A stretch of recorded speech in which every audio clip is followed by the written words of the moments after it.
មិនថាទៅក្រៅមិនថានៅផ្ទះទេអ្នកនរគ្នាឲ្យតែភ្ញាក់ពីគេមកងូតទឹកស្អាតបាតគឺអត់ភ្លេចទេជាមួយនឹងការលាប sunscreen ហើយខ្ញុំតែងតែលាបជាមួយនឹង sunblock ក៏ដូចជា BB របស់ AK7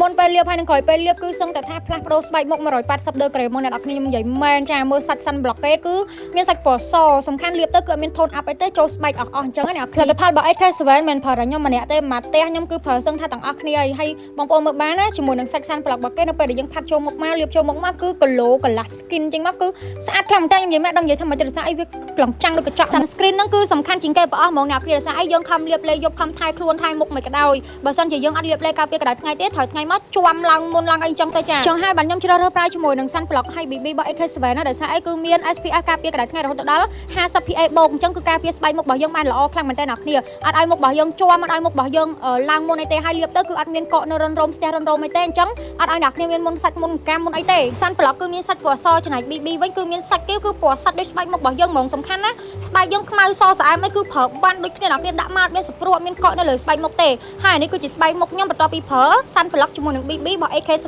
ហើយអ្នកគ្នាអាចមើលបានខ្ញុំអត់ចង់អួតស្បែកមុខអត់ចង់បញ្ចូលទេប៉ុន្តែគឺស្អាតខ្លាំងមែនតើហើយពីមុខនៅដៃខ្ញុំចុងក្រោយនេះគឺជាឈុតពេលយប់អ្នកគ្នាស្រោមហាយ៉ាជាមួយនឹងលេយប់របស់ AK7